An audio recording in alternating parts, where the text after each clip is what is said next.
ایک اور جگہ امام ربانی مجدد ثانی رحمۃ اللہ فرماتے ہیں کہ دنیا میں جو کیفیت انسان کی نماز کی ہوگی وہی کیفیت آخرت میں اس کی رؤیت باری تعالی کی ہوگی. کیا مطلب؟ کہ اگر ایک آدمی دنیا میں اس طرح سے نماز پڑھے کہ کوئی دنیا کا وسوسہ اس کے اندر نہ آئے، کوئی دنیا کا خیال اس کو نماز میں نہ آئے، اس بندے کو قیامت کے دن اللہ تعالی کا ایسا دیدار ہوگا کہ اس کے اوپر کوئی پردہ نہیں ہوگا. جتنے خیال نماز میں دنیا میں آئیں گے، اگر آخرت میں اللہ تعالیٰ کا دیدار ہو بھی گیا تو وہ تمام خیالات نورانی پردوں کی شکل میں اللہ تعالیٰ کے اس چہرے انور کے سامنے آ جائیں. تو بھئی پردے سے دلہن کا چہرہ دیکھنا اور چیز ہے، اور پردہ اٹھا کے چہرہ دیکھنا وہ اور چیز ہے.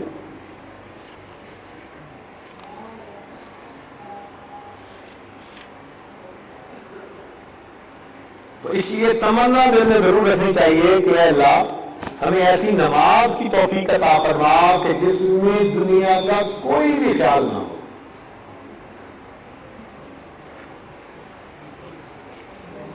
اور یہیں پر ایک بات اور کرتا چلوں کہ جب بھی انسان نماز پڑھے تو کوشش کرے کہ قیام اور سجود لمبا کرے. اگر وقت فارغ ہو، دیکھیں اگر تو ہے کوئی کام، مصروفیت، تو پھر تو ٹھیک ہے، مختصر بھی پڑھے گا تو اجر پورا ملے گا. لیکن اگر وقت بھی ہے، سکون تسلی سے انسان نماز پڑھ سکتا ہے، تو جب بھی نماز پڑھے تو کیا کرے؟ رکوع اور سجود کو لمبا کرے. اس لیے کہ جس طرح اللہ تعالیٰ انسانوں میں رزق کو تقسیم کرتے ہیں، اسی طرح انسانوں میں اپنی حمد و ثنا کی توفیق کو بھی تقسیم کیا کرتے ہیں. جس طرح اللہ تعالیٰ انسانوں میں رزق کو تقسیم کرتے ہیں، اسی طرح اپنی حمد و ثنا کی توفیق کو بھی بندوں میں تقسیم فرماتے ہیں. تو جیسے دنیا میں کھلا رزق مانگتے ہیں، ایسے یہ بھی مانگیں کہ اللہ ہمیں کھلی حمد و ثنا کی توفیق بھی عطا فرما کہ بس قیام کے بعد رکوع میں جانے کو جی نہ کرے. ہمارے مشائخ کہتے آج رکوع کی رات ہے، قیام کی رات ہے، سجدے کی رات ہے، ساری رات قیام، رکوع اور سجدے میں گزار دیتے.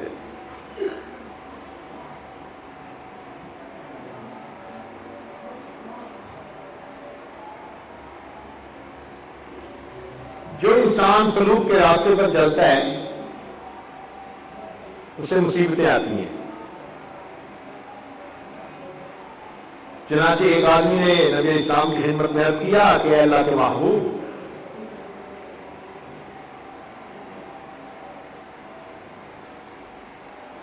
اے اللہ رب العزت کے محبوب، میں اللہ تعالیٰ سے اور اس کے رسول سے بڑی محبت رکھتا ہوں. اللہ تعالیٰ کے محبوب نے فرمایا کہ اگر تم محبت رکھتے ہو تو پھر مصیبتوں پریشانیوں کے لیے تیار ہو جاؤ. اب یہ سوال پیدا ہوتا ہے کہ اللہ تعالیٰ اپنے دوستوں کی طرف مصیبتیں پریشانیوں بھیجتا کیوں ہے؟ کیوں بھیجتا ہے؟ اور حدیث پاک میں آتا ہے اذا احب اللہ عبدا ابتلاہ. اللہ تعالیٰ جب کسی بندے سے محبت کرتے ہیں تو اس پر کوئی بلا نازل کر دیتے ہیں، کوئی ذہنی پریشانی، کوئی جسمانی بیماری، کوئی مالی تنگی، کوئی نہ کوئی کسی نہ کسی صورت میں اس پر نازل کر دیتے ہیں. تو سالک کے دل میں یہ سوال پیدا ہوتا ہے کہ ایسا کیوں ہے؟ دنیا میں تو انسان جس کو دوست بنائے اس کو نعمتیں دیتا ہے، لیکن یہاں معاملہ ہو رہا ہے کہ دوستوں کو غم بانٹتے ہیں. چنانچہ مشائخ لکھتے ہیں کہ جو خوشیاں ہوتی ہیں، لذتیں ہوتی ہیں، اللہ تعالیٰ کے سامنے ہاتھ باندھ کے کھڑی ہوتی ہیں، اللہ تعالیٰ فرماتے ہیں جاؤ میرے فلاں فلاں نافرمان کی طرف چلی جاؤ، تو پیچھے غم مصیبتیں رہ جاتی ہیں، وہ کہتی ہیں اللہ ہم کہاں جائیں، فرماتے ہیں تم میرے دوستوں کے پاس چلی جاؤ۔ تو ایسا کیوں ہے بھائی؟ اس کی دو وجوہات ہیں، توجہ سے بات سمجھیے، اس کی دو وجوہات ہیں۔ ایک وجہ تو یہ ہے کہ اللہ تعالیٰ اپنے بندوں پر اس دنیا میں چھوٹی موٹی پریشانیاں مصیبتیں بھیج دیتے ہیں اور ان کو بہانہ بنا کر اپنے اس بندے کو وہ قرب عطا کرتے ہیں جو اپنے عملوں سے وہ حاصل نہیں کر سکتا تھا۔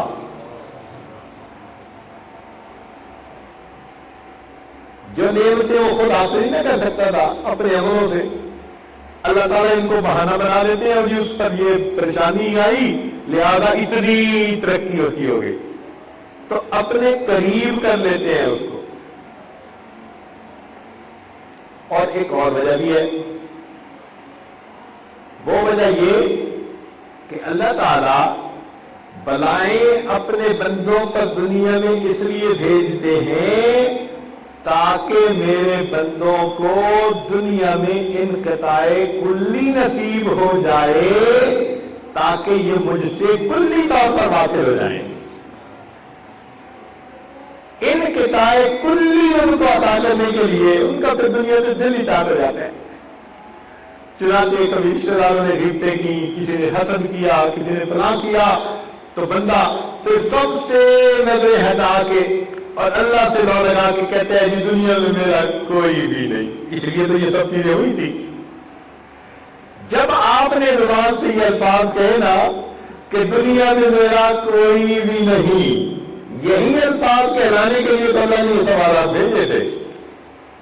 وہ یہ چاہتے تھے کہ تم سن لو اور سمجھ لو کہ میرے سوا دنیا میں تمہارا کوئی نہیں، اور اگر یہ غم نہ آتے تو ہم تو دنیا والوں کے ساتھ امیدیں لگائے رکھتے ہیں، تو انقطاع کلی حاصل نہ ہوتا۔ اس لیے اللہ تعالیٰ جو اپنے پیاروں پر یہ بنائے مصیبتیں نازل فرماتے ہیں تو ان کا مقصد کیا ہوتا ہے؟ بولے ذرا اونچا بولیے۔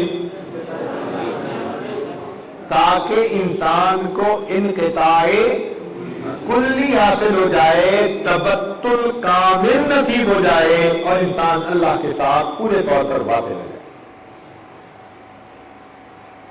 اس لیے یہ بلا مصیبت بھی آ جانا یہ بھی اللہ کی رحمت ہے۔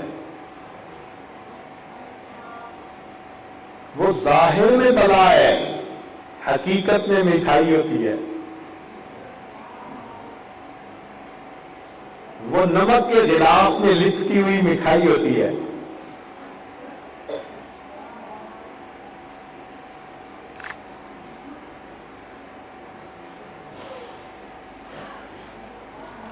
فرماتے ہیں کہ منازل سلوک طے کرنے سے مقصود ایمان حقیقی کا حاصل ہونا ہے، اور یہ ایمان حقیقی حاصل نہیں ہوتا مگر فنا اور بقا کے بعد۔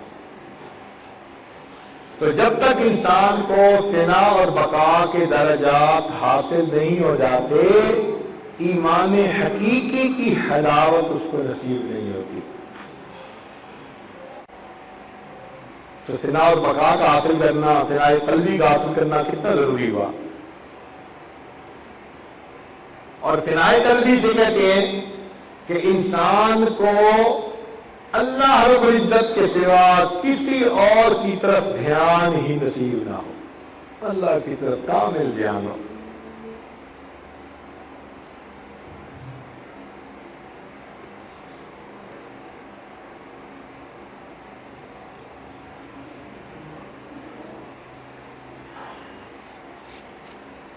خواجہ عبید اللہ احرار رحمۃ اللہ علیہ ہمارے سلسلے کے بڑے مشائخ میں سے تھے۔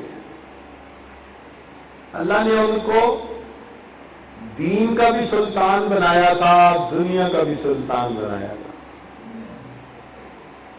ان کے گھوڑوں کی جو میسیں تھی نا، جن پہ گھوڑے باندھے جاتے تھے، وہ چاندی کی بنی ہوتی تھی. چاندی کے کیل بنے ہوتے تھے، سریے بنے ہوتے تھے، جن کو زمینوں میں گاڑ کے ان سے ان کے گھوڑے باندھے جاتے تھے. قالین بچھے ہوتے تھے. مولانا جامی رحمۃ اللہ علیہ نے سوچا کہ میں جاؤں ذرا حضرت کو ملتا ہوں. تو مولانا کو ملنے کے لیے تشریف لائے. تو حضرت بیٹھے تھے، مگر نیچے قالین ہے اور ارد گرد شاہانہ انداز ہے سارا. تو مولانا جامی رحمۃ اللہ نے دیکھا تو کہنے لگے، نہ مرد است آن کہ دنیا دوست دارد. وہ مرد نہیں ہو سکتا جو دنیا کو دوست رکھے، یعنی مرد خدا نہیں ہو سکتا. نہ مرد است آن کہ دنیا دوست دارد. اور یہ کہہ کے واپس آ گئے کہ نہ میں نے بیعت ہونا ہے، نہ میں نے ان کی محفل میں بیٹھنا ہے، یہ تو دنیا دار بندہ ہے. واپس آ گئے. اب تھکے ہوئے تھے، ایک مسجد میں جا کے سو گئے. دوپہر کے وقت تھوڑی دیر کیلولا پی لیے تھے. تو انہوں نے خواب دیکھا کہ قیامت کا دن قائم ہے. مولانا جامی رحمۃ اللہ علیہ کھڑے ہیں تو اتنے میں حق مانگنے والے لوگوں کا ہجوم ہو گیا، جنہوں نے مولانا سے حق لینے تھے. آپ نے ہماری غیبت کی، آپ نے یہ دینا ہے، آپ نے وہ دینا ہے. اور وہ حق مانگنے والے اتنے ہو گئے کہ اگر ساری زندگی کی نیکیاں بھی دے دیتے تو ابھی حق ان کا پورا نہیں ہوتا تھا. تو مولانا پریشان. اس پریشانی کے عالم میں کیا دیکھا کہ ایک طرف سے گھوڑے پر ایک آدمی سوار ہے اور اس کے پیچھے ہزاروں لوگ ہیں اور بجا رہے ہیں. قریب سے گزرا تو دیکھا کہ عبید اللہ حرار رحمۃ اللہ. حضرت نے مولانا جامی کو دیکھا تو کھڑے ہو گئے، کہنے لگے مولانا کیا بات ہے، پریشان کیوں ہیں؟ حضرت حق والے حق مانگتے ہیں، اتنی نیکیاں نہیں کہ دے سکوں. حضرت نے فرمایا اچھا بھائی ہماری طرف سے حق ادا کر رہا ہوں مولانا کا، ہمارے کھاتے میں سے نا پیمنٹ کر دو ان کی. اور یہ کہہ کہ مولانا چلے گئے.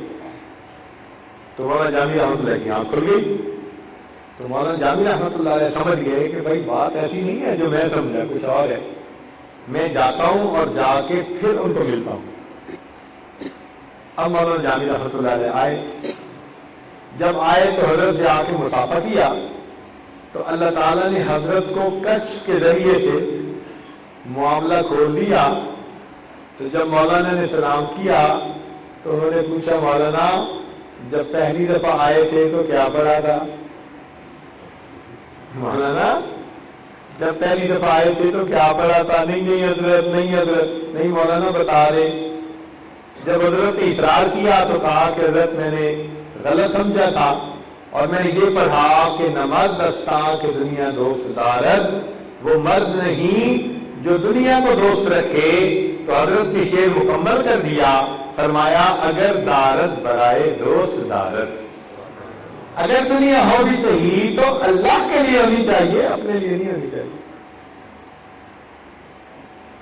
اور پھر فرمایا مولانا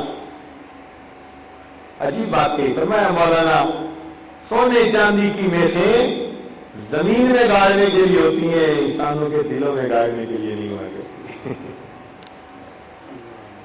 سونے چاندی کی میخیں زمین میں گاڑنے کے لیے ہوتی ہیں، انسانوں کے دلوں میں گاڑنے کے لیے نہیں. پھر مولانا ان سے بیعت ہو گئے. وقت کے بادشاہ بھی ان سے بیعت تھے، خواجہ عبید اللہ احرار رحمۃ اللہ علیہ. ہم نے جا کے دیکھا ہے ان کا مزار اور ان کی جگہ، ایسے شاہانہ محل نظر آتا ہے.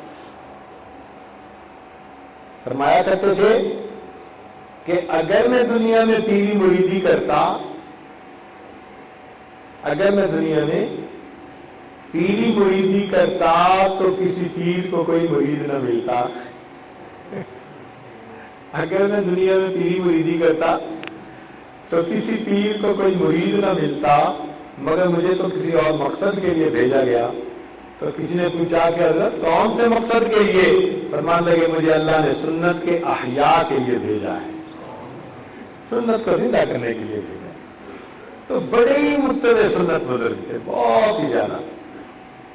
چنانچہ ان کا یہ مقولہ ہے، مکتوبات میں امام ربانی مجدد الاسلام نے نقل کیا، وہ فرماتے ہیں کہ اگر ہمیں تمام احوال و مواجید دے دیں، یعنی حالات اور وجد اور کیفیات، اگر ہمیں تمام احوال و مواجید دے دیں لیکن حقیقت کو اہل سنت والجماعت کے عقائد کے ساتھ آراستہ نہ کریں تو ہم اس میں خرابی کے سوا اور کچھ نہیں جانتے۔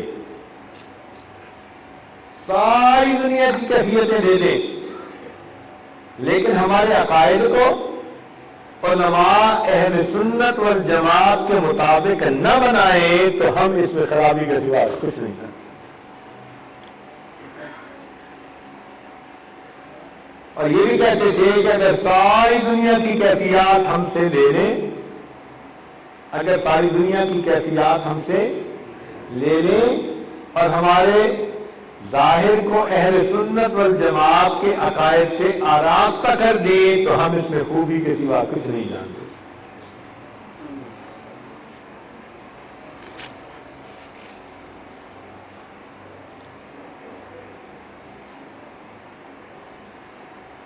فرماتے ہیں کہ ذکر کا مقصد غفلت کو دور کرنا ہے۔ ذکر کا مقصد بولیے، ذکر کا مقصد غفلت کو دور کرنا ہے۔ بعض کو اس میں ذات کے ذکر سے فائدہ ہوتا ہے اور بعض کو نفی اسباب سے فائدہ ہوتا ہے۔ کچھ طبیعتیں ایسی ہوتی ہیں جن کو کس سے فائدہ ہوتا ہے؟ ذکر اس میں ذات سے۔ اور کچھ لوگوں کو کس سے فائدہ ہوتا ہے؟ نفی اسباب سے۔ مگر یہ دونوں مقتدی کے لیے ہیں، یعنی میرے اور آپ کے لیے ہیں۔ یہ دونوں کیفیتیں کن کے لیے ہیں؟ مقتدی، جو ابتدا میں ہوتے ہیں نا پرائمری کے بچے، یہ کیفیتیں ان کے لیے ہوتی ہیں۔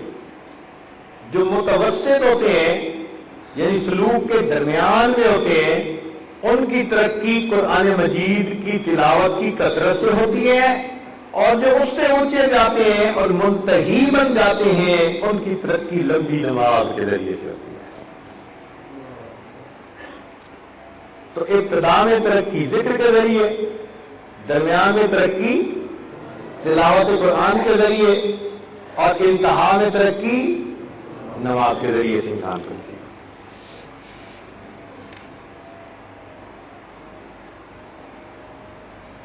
ذکر قلبی احکام شریعت بجا لانے میں انسان کو مدد دینے والا اور نفس امارہ کی سرکشی کو دور کرنے والا ہے۔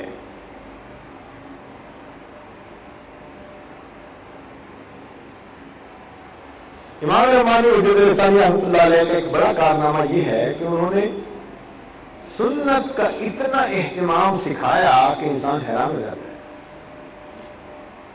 چنانچہ فرماتے ہیں کہ دوپہر کے وقت سنت قیلولہ کی نیت سے تھوڑی دیر سو جانے پر وہ اجر ملتا ہے جو ہزاروں شب بیداریوں پر بھی انسان کو نصیب نہیں ہوتا۔ تھوڑی دیر دوپہر کے وقت سنت قیلولہ کی نیت سے سو جانے پر سالک کو وہ اجر ملتا ہے جو ہزاروں نفلی شب بیداریوں پر بھی اس کو نصیب نہیں ہو سکتا۔ اب اسے اندازہ لگائیں کہ کتنی عظمت سنت کی انسان کے دل میں پیدا ہوتی ہے۔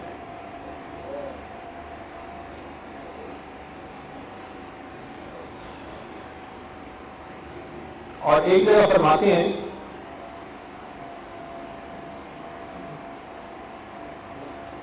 ہمارے مشائخ شرع شریف کے نفیس موتیوں کو، ہمارے مشائخ شرع شریف کے نفیس موتیوں کو. دیکھیں نا، احکام شریعت کو نفیس موتی کا لفظ دیا، کتنا عظمت ظاہر ہوتی ہے. ہمارے مشائخ شرع شریف کے نفیس موتیوں کو بچوں کی مانند وجد و حال کے جود و مویز کے بدلے میں نہیں دیتے. جود و مویز فارسی میں کہتے ہیں اخروٹ منقع. تو یہ جو انسان کی کیفیات ہے نا، وجد کی کیفیت اور حال کی کیفیت اور ذکر کی کیفیت، فرماتے ہیں یہ احوال و مواجید ہیں. اور یہ احوال و مواجید اخروٹ منقع کی طرح ہیں. اور احکام شریعت کیا ہے؟ نفیس موتی ہیں.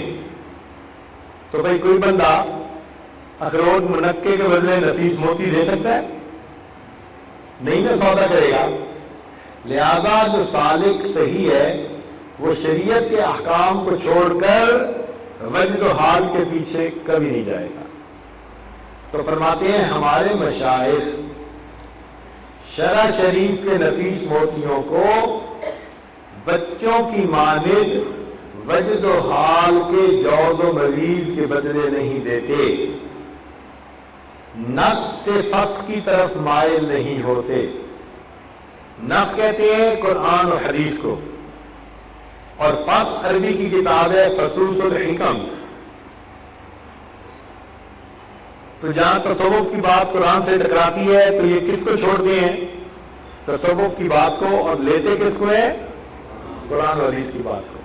تو فرماتے ہیں کہ نص سے فصل کی طرف مائل نہیں ہوتے. فتوحات مدنیہ سے فتوحات مکیہ کی طرف التفات نہیں کرتے. فتوحات مدنیہ سے مراد نبی علیہ السلام کی احادیث ہیں، اور فتوحات مکیہ ابن ابی رحمۃ اللہ کی تصوف کی کتاب ہے.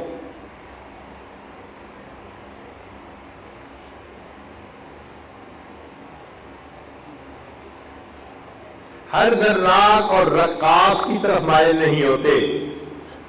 کچھ لوگ ہوتے ہیں نا جی کہ جی وجد نے آ کے بس ذرا جھومنا شروع کر دیا، اس کو کہتے ہیں رقاص، کہتے ہیں یہ رقص کرنے والا.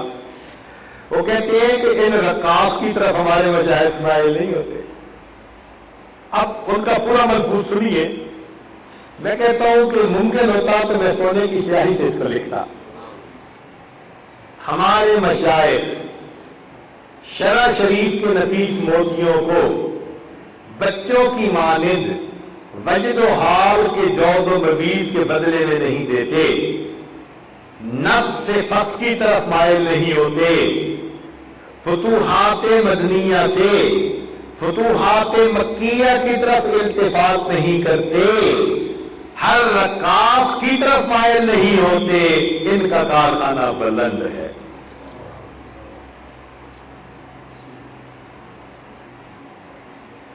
اس سے اندازہ لگائیے کہ انہوں نے اتباع سنت کا کتنا اہتمام سکھایا ہے. فرماتے ہیں ان کا کارخانہ بلند ہے.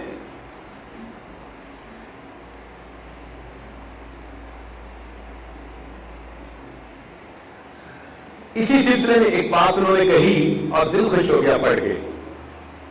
فرماتے ہیں حاسبوا قبل ان تحاسبوا، تم اپنا محاسبہ کرو اس سے پہلے کہ تمہارا محاسبہ کیا جائے. کیا اونچا پڑھیں ذرا کہیں آپ لوگ؟ اپنا محاسبہ کرو اس سے پہلے کہ تمہارا محاسبہ کیا جائے. وہ فرماتے ہیں کہ فقیر کے نزدیک، یعنی مجدد ثانیہ سے لکھ رہے ہیں، فرماتے ہیں فقیر کے نزدیک سونے سے پہلے 100 بار تسبیح، تحمید، تکبیر، الحمدللہ، اللہ اکبر، سبحان اللہ، جو تسبیحات فاطمہ کہلاتی ہیں، وہ فرماتے ہیں کہ چونکہ وہ سنت ہے، نبی اسلام نے سیدھا فاطمہ کو فرمایا تھا کہ سونے سے پہلے پڑھ لیا کرو. تو وہ فرماتے ہیں فقیر کے نزدیک 100 بار تسبیح تحمید تکبیر کا کہنا محاسبہ کا حکم رکھتا ہے اور محاسبہ کا کام کر دیتا ہے. جس نے سونے سے پہلے 100 مرتبہ تسبیحات فاطمہ کو پڑھ لیا گویا اس حدیث پر آٹومیٹک اس کا عمل ہو گیا. کیا عجیب بات کہی ہے.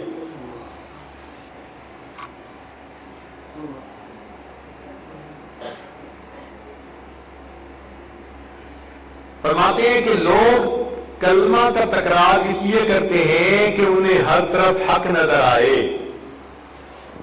یہ بھی عجیب بات کہی ہے. لوگ کلمے کا ذکر تکرار کس لیے کرتے ہیں کہ انہیں ہر طرف حق نظر آئے. لوگ کلمے کا تکرار کس لیے کرتے ہیں کہ انہیں ہر طرف حق نظر آئے. مگر مشائخ نقش بند اس لیے تکرار کرتے ہیں کہ انہیں جو کچھ بھی نظر آئے وہ اسے غیر جانے. فرق دیکھو کہ دوسرے لوگ کلمے کا تکرار اس لیے کرتے ہیں کہ انہیں ہر طرف کیا نظر آئے حق نظر آئے. اور فرماتے ہیں کہ ہم کلمے کا تکرار اس لیے کرتے ہیں کہ ہمیں ہر طرف غیر ہی نظر آئے. یہ بھی غیر ہے یہ بھی غیر ہے یہ بھی غیر ہے یہ بھی غیر. ہر کی نفی کرو. جب سب مخلوق کی نفی کر دو گے تب اللہ کے اثبات نصیب ہو جائے. اس لیے نقشبند بخاری رحمۃ اللہ نے فرمایا وہ لکھا ہے جو کچھ دیکھا گیا سنا گیا یا جانا گیا آنکھ سے دیکھا گیا کان سے سنا گیا یا علمی طور پر اس کو جان لیا گیا سب اللہ کا غیر ہے. لا کلمہ کے نیچے لا کر اس کی نفی کر دینی چاہیے. تو جو چیز انسان سن سکے دیکھ سکے سمجھ سکے وہ خدا ہو سکتا ہے نہیں نہ ہو سکتا.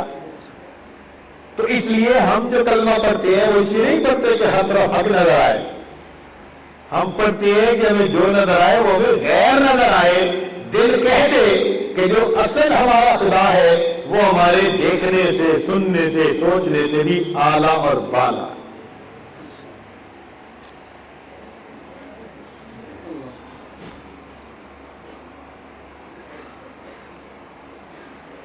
کلمہ کے ذکر سے بڑھ کر کوئی چیز فائدہ مند نہیں. کلمہ غضب کے اسباب کو ختم کر کے رب کے قریب کر دیتا ہے. بات سمجھ آ گئی.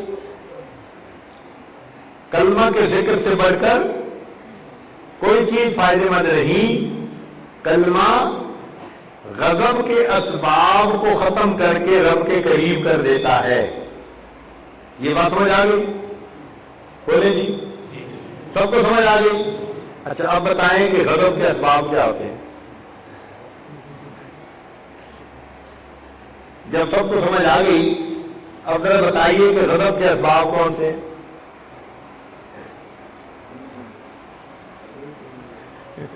اب فرما رہے ہیں کہ سمجھ نہیں آئی.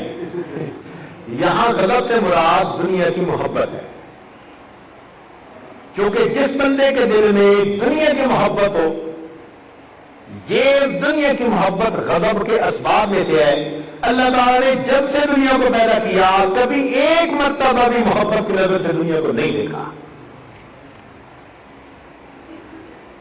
تو یہ دنیا مبغوض ہے. الدنیا ملعون نبی اسلام نے فرما دیا. تو جب فرمایا نا کہ غضب کے اسباب کو ختم کرتا ہے تو اس سے کیا مراد ہوگا محبت دنیا کو دل سے ختم کرتا ہے اور بندے کو اللہ تعالیٰ کے قریب کر دیتا ہے.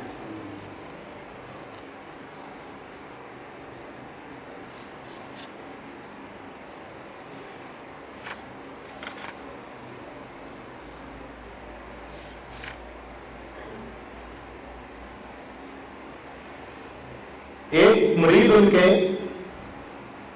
عالم تھے مگر بیعت ہونے کے بعد ان کی صحبت میں آتے نہیں تھے. تو حضرت نے انہیں عجیب انداز سے تنبیہ فرمائی. اس کو بس میں پڑھ دیتا ہوں, سمجھ خود دیجیے گا. فرماتے ہیں صحبت میں ایک ساتھ رہنا,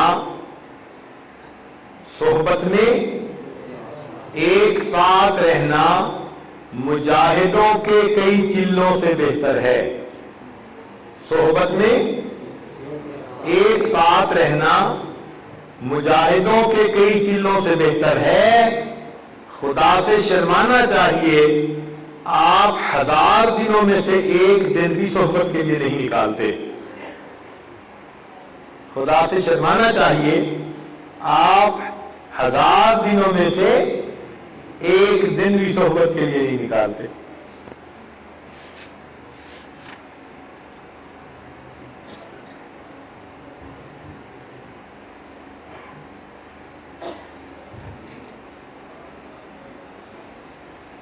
ایک اور عجیب ملفوظ سنیے. فرماتے ہیں کہ جب کوئی شخص احکام شریعت پر عمل کرنے میں دشواری محسوس کرے گا, جب کوئی شخص احکام شریعت پر عمل کرنے میں دشواری محسوس کرے گا, یہ اس کے اندر خواہشات نفسانی کے موجود ہونے کی دلیل ہے. جب خواہشات نفسانی اندر سے ختم ہو جائیں گی تو احکام شریعت پر عمل کرنے میں کوئی رکاوٹ محسوس نہیں ہوگی. بھائی جب کوئی اٹھنے بیٹھنے بھاگنے میں تنگی محسوس کرے تو یہ اندر کی بیماری کی دلیل ہے نا. کوئی کہے جی مجھ سے چلا نہیں جاتا, تھک جاتا ہوں, ڈاکٹر کہے گا بیمار ہو. کوئی کہے گا مجھ سے وزن نہیں اٹھایا جاتا, کہے گا تم بیمار ہو. تو بالکل اسی طرح جب کوئی شخص احکام شریعت میں عمل میں دشواری محسوس کرے گا, یہ اس کے اندر خواہشات نفسانی موجود ہونے کی دلیل ہے. فنا کے وقت سارے علوم سالک کے ذہن سے جاتے رہتے ہیں, مگر بقا کے بعد سب علوم واپس آ جاتے ہیں. یعنی نسیان ہوتا ہے مگر تھوڑے وقت کا, اور پھر اللہ تعالیٰ وہ سب علوم کو بڑھا کر بندے کو واپس بتا دیتے ہیں. ایک عجیب بات لکھی, فرماتے ہیں فنا سے پہلے نفس شیطان سے زیادہ شریر ہوتا ہے. فنا سے پہلے نفس شیطان سے زیادہ شریر ہوتا ہے. اس کو یاد کریں, کیا فرمایا؟ فنا سے پہلے نفس شیطان سے زیادہ شریر ہوتا ہے, اور بقا کے بعد نفس مطمئنہ بن کر فرشتوں سے افضل ہو جاتا ہے. فنا سے پہلے نفس شیطان سے زیادہ شریر ہوتا ہے, اور بقا کے بعد نفس مطمئنہ بن کر فرشتوں سے افضل ہو جاتا ہے.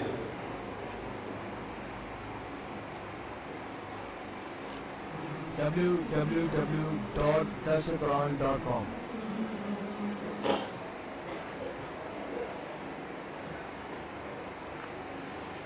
کوئی شخص کمال ولایت اور کمالات نبوت کے حاصل ہونے کے بعد بھی اتباع شریعت سے بری نہیں ہو سکتا. کوئی شخص کمالات ولایت یا کمالات نبوت کے حاصل ہونے کے بعد بھی اتباع شریعت سے بری نہیں ہو سکتا. شریعت بنیاد ہے تمام کمالات حاصل کرنے کی. جیسے بنیاد کے بغیر مکان نہیں بن سکتا, اسی طرح شریعت کی اتباع کے بغیر کمال حاصل نہیں ہو سکتا.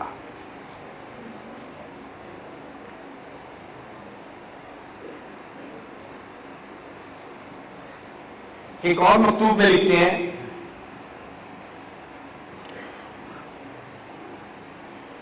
آپ تھکے ہیں مگر آپ کو سنانا تو ہے میں نے.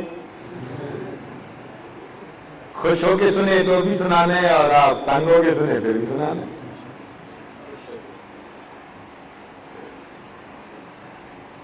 ہمارے حضرت مرشد عالم رحمۃ اللہ علیہ ایک دوست کے پاس مہمان گئے,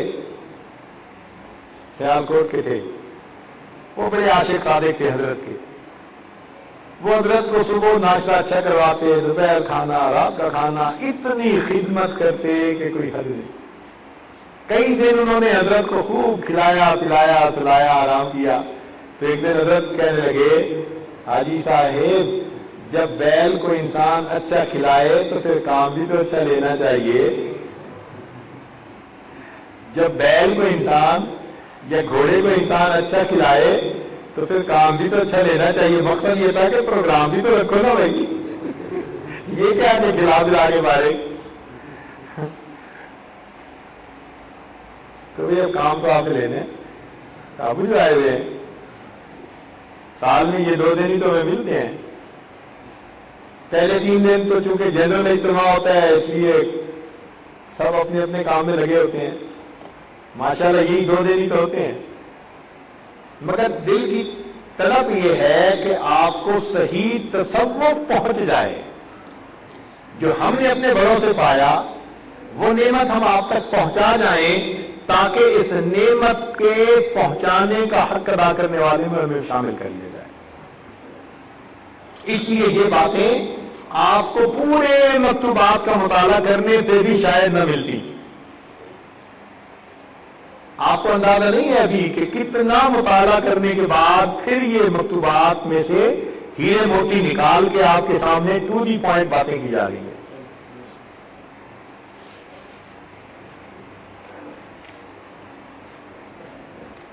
فرماتے ہیں کہ خود ساختہ ذکر سے درود شریف افضل ہے.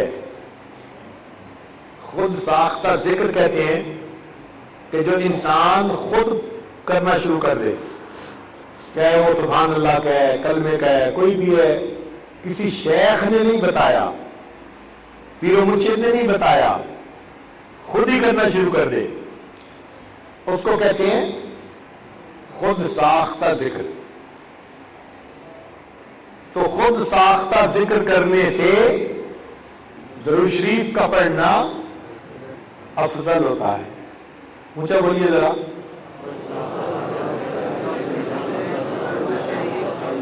خود ساختہ ذکر کرنے سے درود شریف کا پڑھنا افضل ہوتا ہے، جبکہ ذکر قلبی کا اجر و ثواب درود شریف کے اجر و ثواب سے کئی گنا زیادہ ہوتا ہے. جبکہ ذکر قلبی کا اجر و ثواب درود شریف کے اجر و ثواب سے کئی گنا زیادہ ہوتا ہے، تاہم دونوں کا ثواب نبی علیہ السلام کو برابر پہنچتا ہے. کوئی یہ نہ سمجھے کہ یہ درود شریف پڑھیں گے تو نبی علیہ السلام کو ثواب پہنچے گا اور ذکر کریں گے تو نہیں پہنچے گا. باتیں نہیں. خود ساختہ ذکر سے کیا چیز افضل ہے بتایا، پیر و مرشد نے نہیں بتایا، خود ہی کرنا شروع کر دے، اس کو کہتے ہیں خود ساختہ ذکر.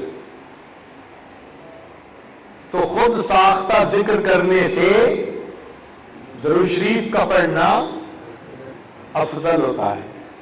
اونچا بولیے ذرا.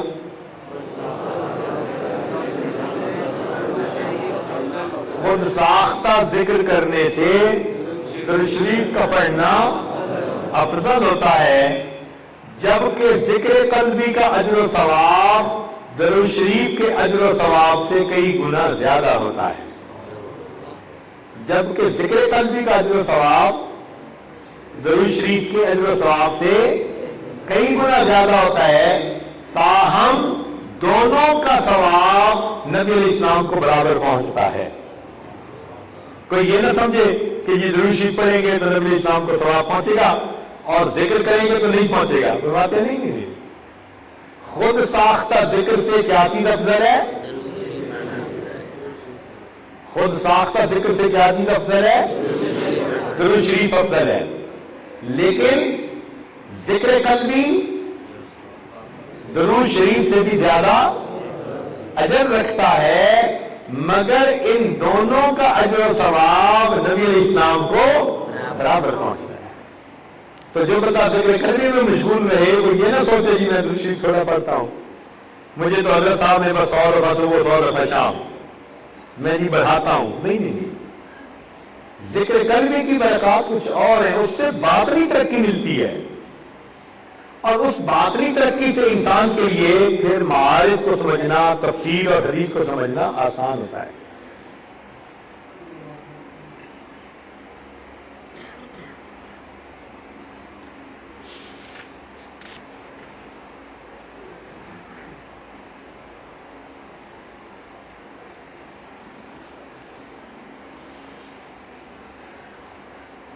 فرماتے ہیں کہ نبی علیہ السلام کو نبوت کا علم ہونا ضروری ہے، نبی کو نبوت کا علم ہونا، مگر ولی کو ولایت کا علم ہونا ضروری نہیں۔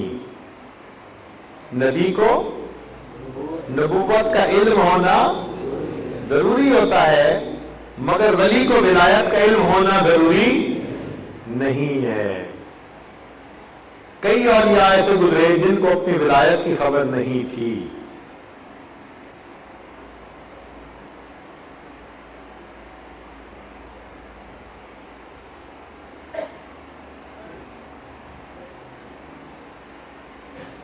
فرماتے ہیں کہ دنیا کی مصیبتیں دوستوں کے لیے انعام کی مانند ہوتی ہیں،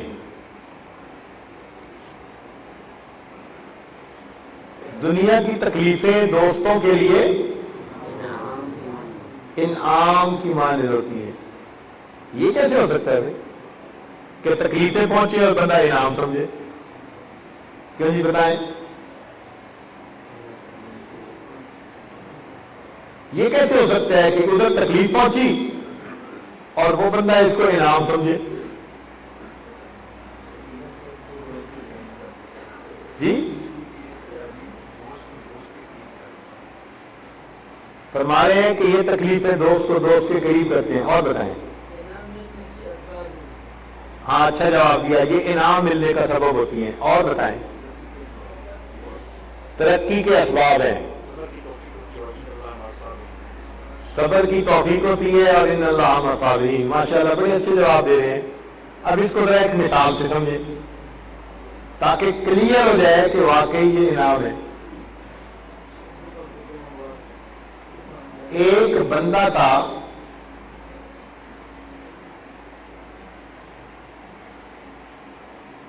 جس کا بیٹا گھر سے روٹ کے چلا گیا۔ ایک بندہ تھا جس کا بیٹا گھر سے روٹ کر چلا گیا۔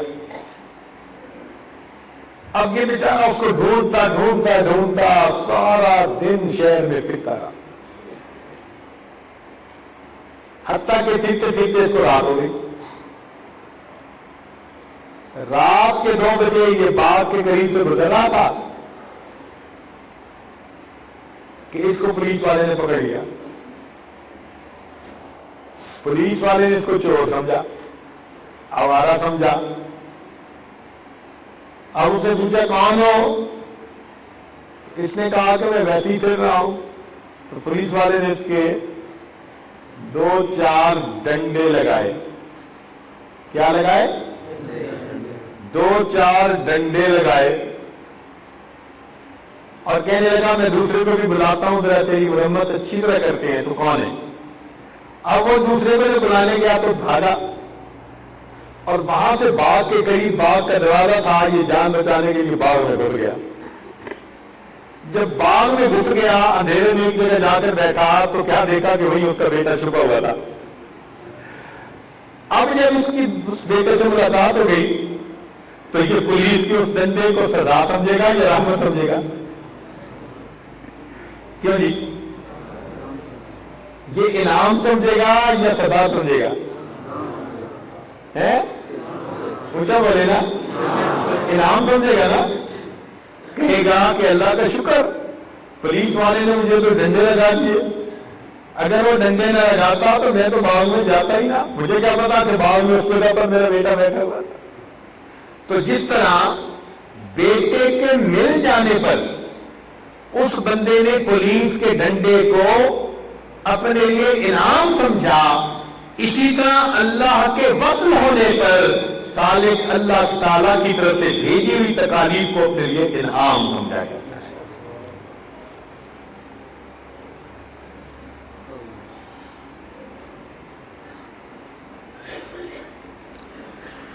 فرماتے ہیں دو کاموں میں فرق نہ آئے تو کوئی غم نہیں، یعنی دو باتیں غم کے قابل ہیں، اگر ان میں فرق آ جائے، دو باتوں میں فرق نہ آئے تو کوئی غم نہیں۔ کیا فرمایا؟ دو باتوں میں فرق نہ آئے تو کوئی غم نہیں۔ اونچا بولیں، دو باتوں میں فرق نہ آئے تو کوئی غم نہیں، ایک اتباع سنت، دوسرا محبت شیخ۔ ایک اتباع سنت اور دوسرا، اگر اتباع سنت میں کوئی فرق نہیں آیا اور محبت شیخ میں کوئی فرق نہیں آیا تو کیفیات ایسی ہیں یا تیسی ہیں، اس سے بندے کو قطعاً گھبرانے کی کوئی ضرورت نہیں۔ کیا ٹھوس بات کہی ہے کہ دو چیزوں میں فرق نہ آئے تو کوئی غم نہیں، دو چیزوں میں فرق آ گیا یہ بڑے غم کی بات ہے۔ پھر اس کا مطلب ہے something is seriously wrong somewhere. دو باتوں میں فرق نہ آئے تو کوئی غم نہیں، دو باتوں میں فرق نہ آئے تو کوئی غم نہیں، ایک بات اتباع سنت اور دوسری بات محبت شیخ۔ اگر محبت شیخ میں کمی نہیں اور اتباع سنت میں کمی نہیں، فرماتے ہیں کچھ بھی ہو جائے سالک کو پرواہ کرنے کی کوئی ضرورت نہیں۔ بات کلیئر ہو گئی؟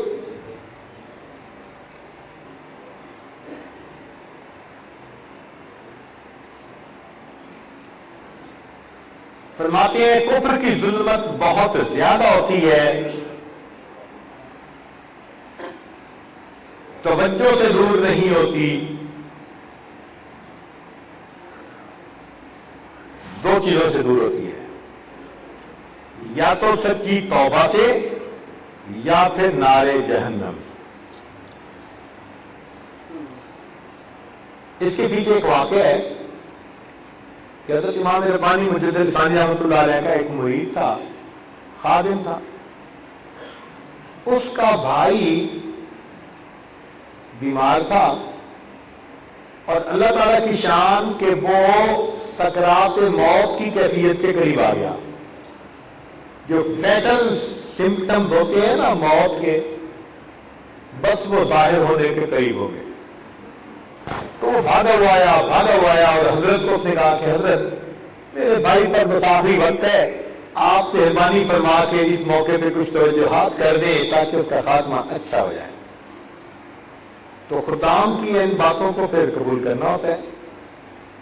تو حضرت اس کے ساتھ اس کے گھر تشریف لے گئے، فرماتے ہیں کہ میں نے بیٹھ کر اس کے بھائی پر بہت دیر توجہ کی مگر اس کے دل کی حالت میں کوئی فرق نہ پڑا۔ وقت کا مجدد الثانی، اتنی بڑی شخصیت، وہ فرماتے ہیں کہ میں نے پورا زور لگا دیا اور اس کے دل پر کوئی بھی اثر نہ ہوا، تو میں اللہ تعالیٰ کی طرف متوجہ ہوا کہ میرے مولا معاملہ کیا ہے۔ فرماتے ہیں راز کھولا گیا کہ اس کی دوستی کفار کے ساتھ تھی اور کفار کی دوستی کی وجہ سے اس کا دل پر وہ ظلمت تھی جو ظلمت کے توجہ کے ساتھ کبھی ظاہر نہیں ہو سکتی۔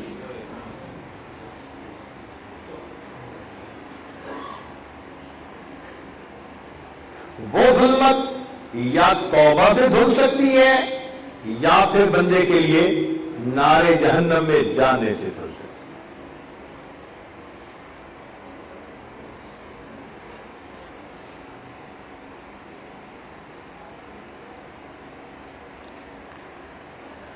کشف و الہام سے جو باتیں کتاب و سنت کے ان معانی کے خلاف نظر آئے جو جمہور علماء اہل حق نے کی ہیں، وہ سب کی سب قابل تردید ہیں۔ کشف و الہام سے وہ تمام باتیں جو کتاب و سنت کے ان معانی کے خلاف نظر آئے جو جمہور علماء اہل حق نے بیان کیے ہیں، وہ تمام باتیں قابل تردید ہیں، ان کو رد کر دینا چاہیے۔ اگر علماء حق کا نور ہدایت نہ ہوتا تو ہم ہدایت نہ پا سکتے۔ اگر علماء حق کا نور ہدایت نہ ہوتا تو ہم ہدایت نہ پا سکتے۔ احکام شریعہ کے مطابق تمام حرکات و سکنات کرنا ذکر کرنے میں داخل ہے۔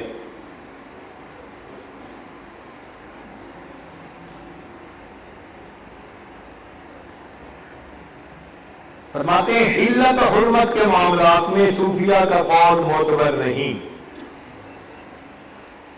حلت و حرمت یعنی حلال اور حرام کے معاملے میں کیا بات فرمائے؟ حلت و حرمت کے معاملات میں صوفیاء کا قول معتبر نہیں۔ ابو یوسف اور امام محمد کا قول معتبر ہے، نہ کہ ابو بکر شبلی اور ابو الحسن نوری کا۔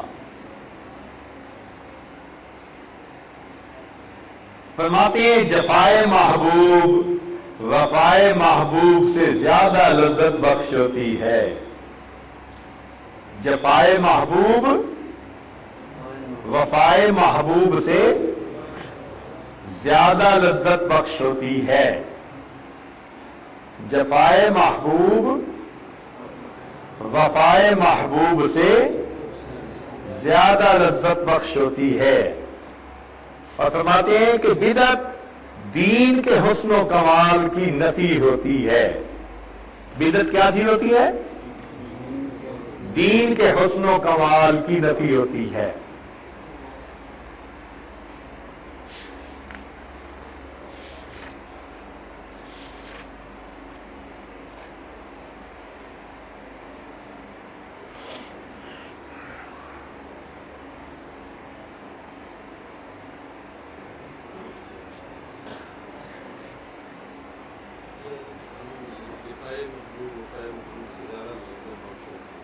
یعنی اللہ تعالیٰ کی طرف سے جب انعامات مل رہے ہوتے ہیں، اس کی بجائے جب اللہ تعالیٰ کی طرف سے تکالیف مل رہی ہوتی ہے، اس وقت میں سالک کی ترقی زیادہ ہو رہی ہوتی ہے۔ جفا کا مطلب ہوتا ہے انکنسیڈریٹ ہونا کسی کا۔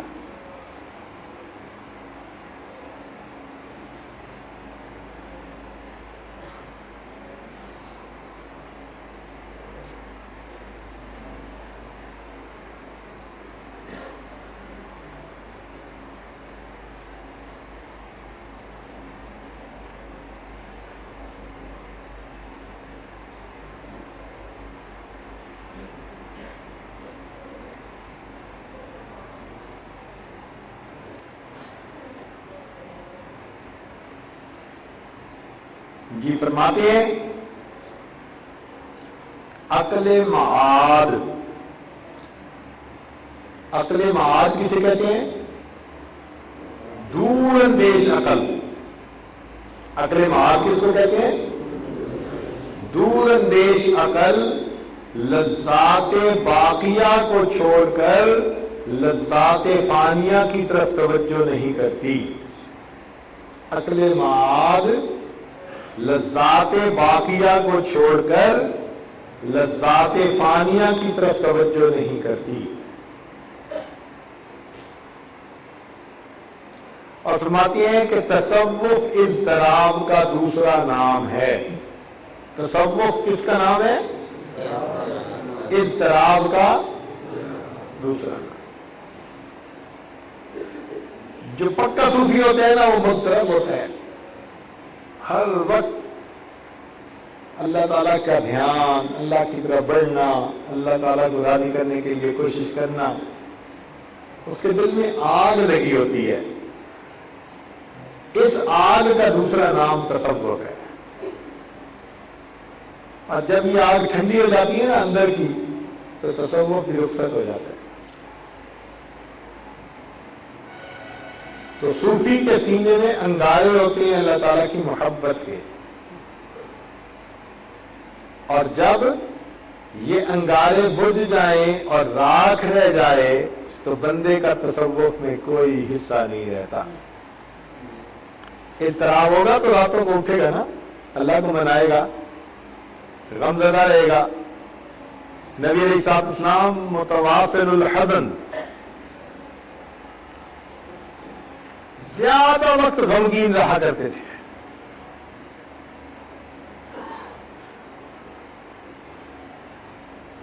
اور فرماتے ہیں کہ سید الطائفہ جنید بغدادی رحمۃ اللہ علیہ نے فرمایا کہ کامیابی کے سب راستے بند ہیں سوائے اس راستے پہ جن پر نبی علیہ الصلوۃ والسلام چلے ہیں۔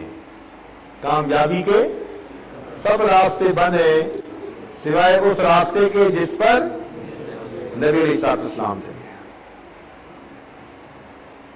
فرماتے ہیں ذکر و اذکار و افکار بے توسل سرکار دو عالم صلی اللہ علیہ وسلم کے غیر مفید ہیں۔ یعنی کوئی یہ نہ سمجھے کہ ذکر کرنے سے مجھے اللہ سے ڈائریکٹ خیر مل جائے گا۔ جو کچھ بھی امتی کو ملے گا وہ محبوب صلی اللہ علیہ وسلم کے سینے اقدس سے ہو کر ملے گا۔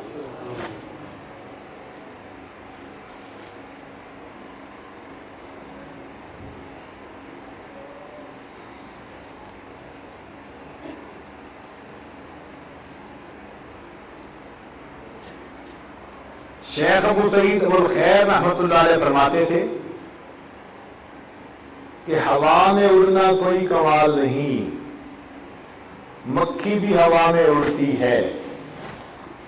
ہوا میں اڑنا کوئی کمال نہیں، مکھی بھی ہوا میں اڑتی ہے۔ پانی پہ تیرنا کوئی کمال نہیں، تنکا بھی پانی پہ تیرتا ہے۔ تھوڑی دیر میں زمین کا زیادہ سفر کر لینا، طی الارض، یہ بھی کوئی کمال نہیں کہ شیطان بھی پلک چھپکنے میں دنیا کے ایک کونے سے دوسرے کونے تک پہنچ جاتا ہے۔ تو فرماتے ہیں کہ مرد وہ ہے جو مخلوق کے درمیان نشست و برخاست رکھے پھر بھی اللہ تعالیٰ سے غافل نہ ہو۔ مرد کون ہے؟ ہوا میں اڑنے والا مرد نہیں، پانی میں چلنے والا، یہ کوئی ایسی خاص باتیں نہیں۔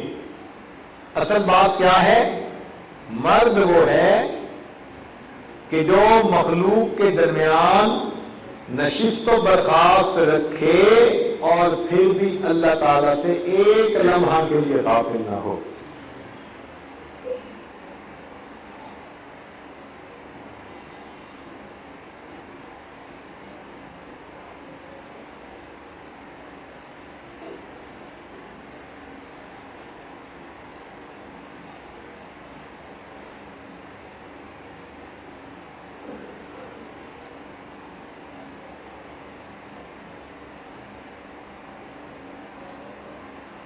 فرماتے ہیں کہ سالک کے اندر چند صفات لازمی ہونی چاہیے۔ سالک کے اندر چند صفات لازمی ہونی چاہیے۔ ایک تو یہ کہ حوادث سے متذبذب نہ ہو، حوادث سے متذبذب نہ ہو، یعنی حادثات واقعات ان میں لگ کے معمولات چھوٹ گئے، تکبیر اولیٰ چھوٹ گئی، نماز چھوٹ گئی، نہیں، حالات اونچ نیچ جو بھی ہو، سالک وہ ہے کہ جو پابندی کے ساتھ معاملات کے عمل کرے، عیوب غیر پر نظر نہ کرے، غیروں کے عیوب کے اوپر نظر نہ کرے، اپنے کو دوسرے مسلمانوں سے ترجیح نہ دے، اپنے کو دوسرے مسلمانوں سے ترجیح نہ دے، مساکین کے ساتھ ہم نشینی رکھے۔ کن کے ساتھ؟ مساکین کے ساتھ ہم نشینی رکھے، سلف صالحین کے حالات سامنے رکھے،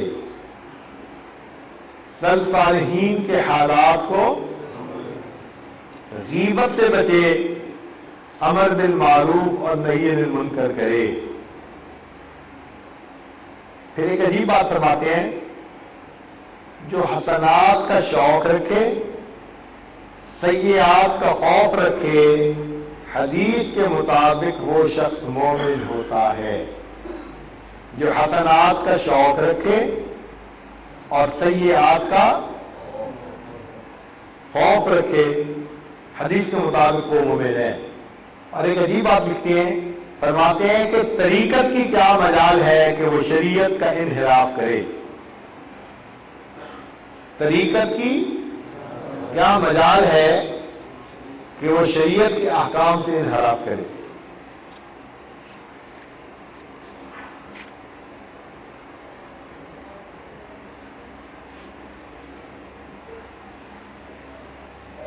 فرماتے ہیں لذت عبادت ایک عطیہ ہے.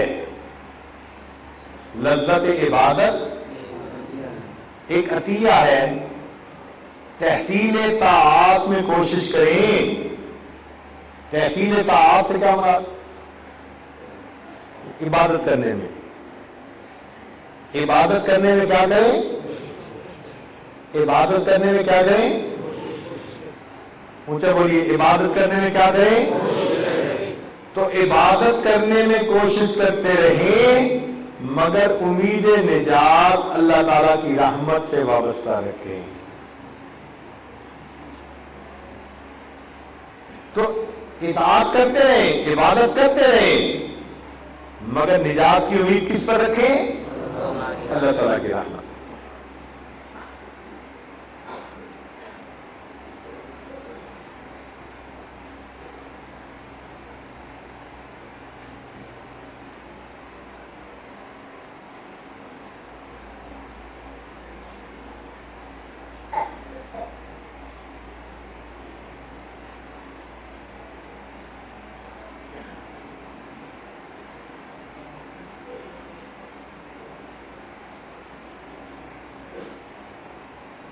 جو سالک کسی امر میں اللہ تعالی کے حق کا مطیع ہے، وہ اس حالت میں ذاکر ہے. جو سالک کسی امر میں، کسی معاملے میں، کسی کام میں اللہ تعالی کے حق کا مطیع ہے تو اس کام کے دوران وہ ذاکر ہے. یعنی جتنی دیر میں کوئی بندہ شریعت کے مطابق کام کر رہا ہوتا ہے، اتنی دیر وہ ذاکرین کی فہرست میں لکھا جاتا ہے.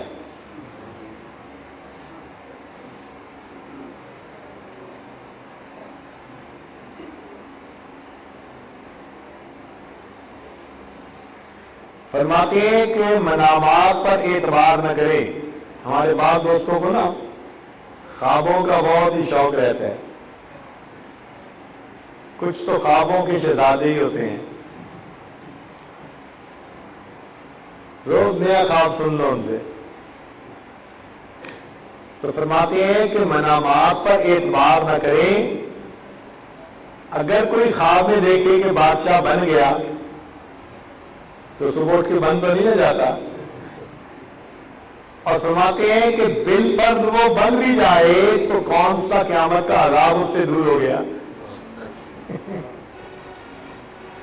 کہتے ہیں کہ جب بالفرض وہ بن بھی گیا تو کون سا قیامت کا عذاب اس سے دور ہو گیا.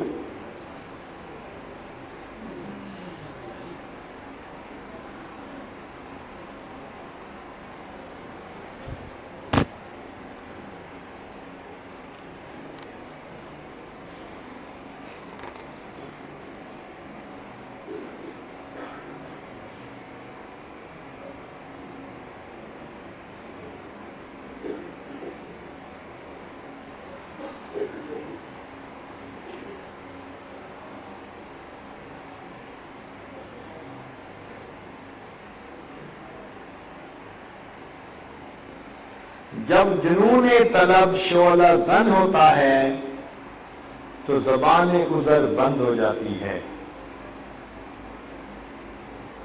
جب جنون طلب شعلہ زن ہوتا ہے تو زبان عذر بند ہو جاتی ہے.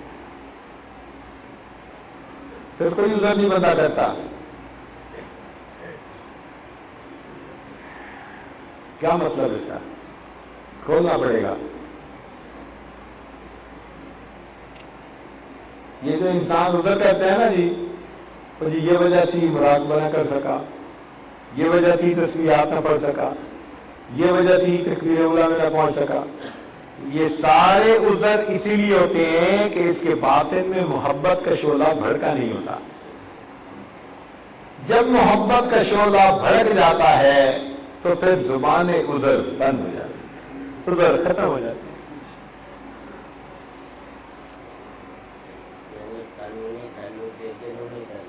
ہاں جی، مولانا فرما رہے ہیں قانونی تعلق کی بجائے پھر جنونی تعلق ہو جاتا ہے.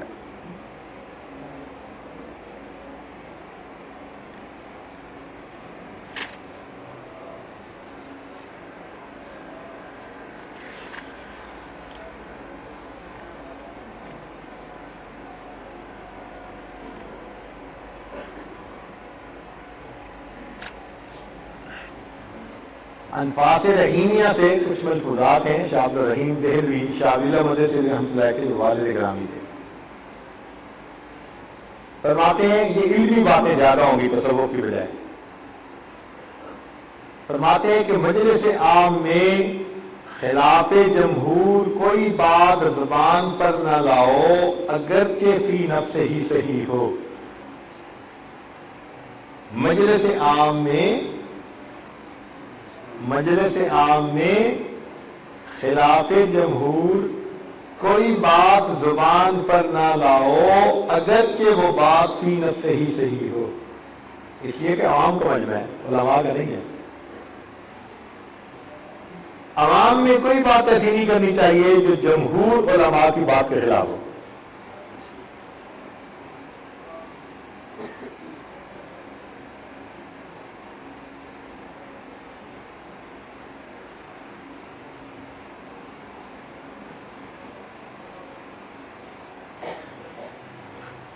چلنے پھرنے اٹھنے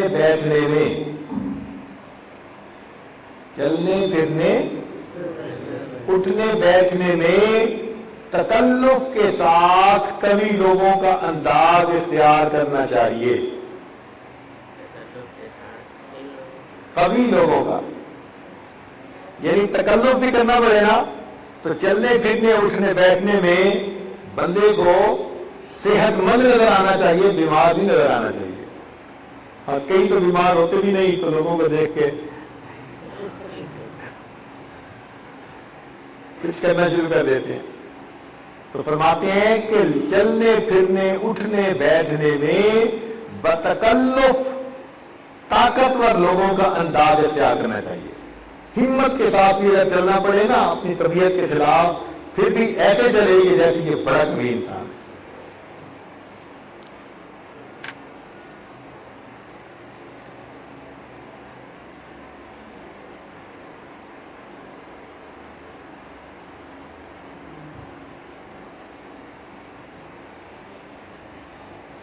طالب حق بیگانوں میں چلا جائے تو اس کو چاہیے کہ جلدی اٹھ جائے. طالب حق اگر نہیں پتا تھا، رشتہ داروں میں چلا گیا، غفلت کی باتیں تھیں، غیبت کی باتیں تھیں، خلاف شرع باتیں تھیں، تو وہ کہتے ہیں کہ طالب حق اگر بیگانوں میں بھی چلا جائے تو کیا کرے؟ جلدی اٹھ جائے. بیگانوں سے مراد جو نیکی والے نہ ہوں، دوسرے ذوق رکھنے والے.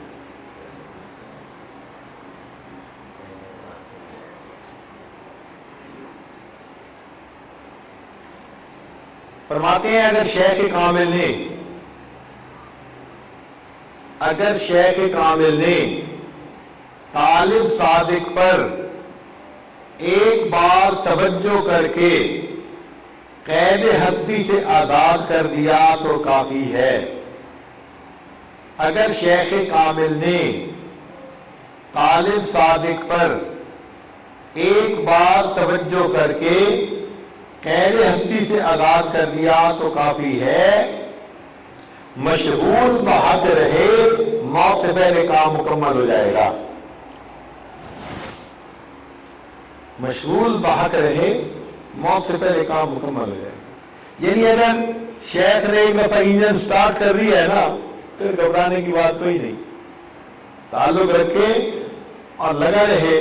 اللہ تعالیٰ ان توجہات کی برکت سے موت سے پہلے کام مکمل کروا دے۔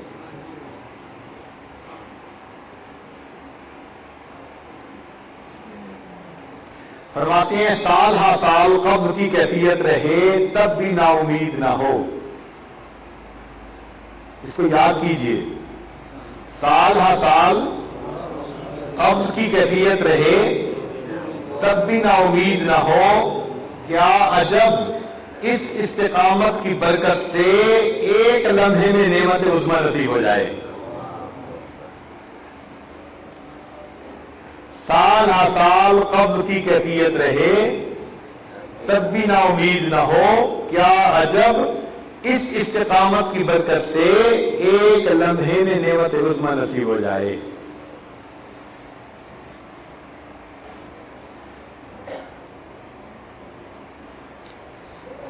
سالک ہر وقت اپنے آپ کو مبتدی سمجھے، سالک ہر وقت اپنے آپ کو پرائمری کا اسٹوڈنٹ سمجھے، سالک ہر وقت اپنے آپ کو مبتدی سمجھے، اشغال ایسے شوق سے کرے کہ جیسے ابھی حکم ملا ہے، اشغال ایسے شوق سے کرے کہ جیسے ابھی حکم ملا ہے۔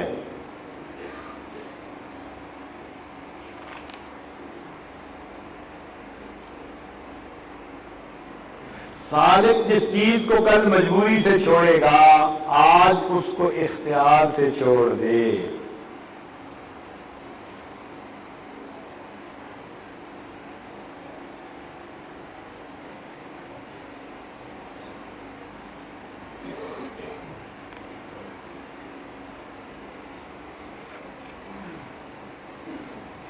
مقصود حاصل کرنے کے لیے اہل اللہ کے سامنے اپنے آپ کو مکمل سپرد کر دے۔ مقصود حاصل کرنے کے لیے اہل اللہ کے سامنے اپنے آپ کو سپرد کر دے۔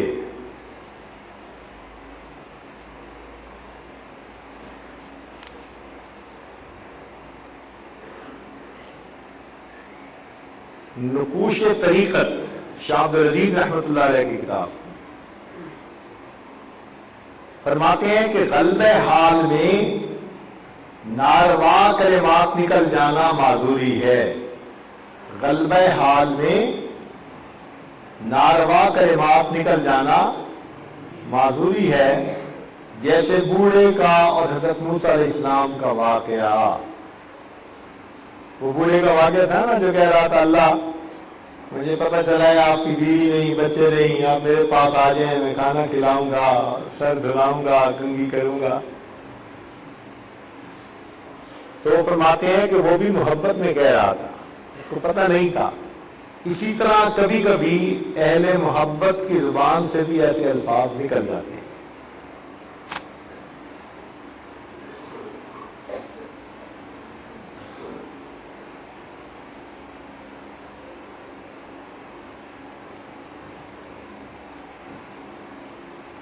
شیخ عبدالقادر جیلانی رحمۃ اللہ علیہ کا ایک فرمان نقل کرتے ہیں۔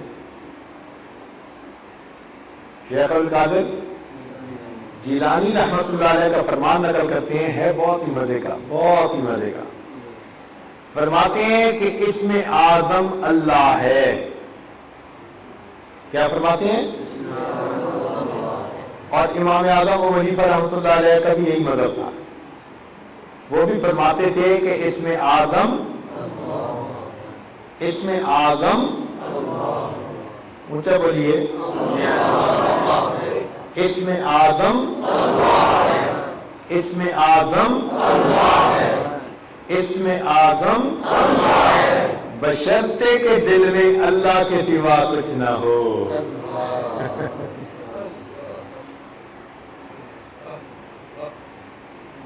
کیسی پیاری بات کہی ہے۔ وہ فرماتے ہیں کہ اس میں اعظم اللہ ہے، بشرطے کے دل میں اللہ کے سوا کچھ نہ ہو۔ ہمارا دل چونکہ غیر سے بھرا پڑا ہے، اس لیے ہماری زبان سے اللہ کا لفظ نکلتا ہے تو اثر ہی کوئی نہیں۔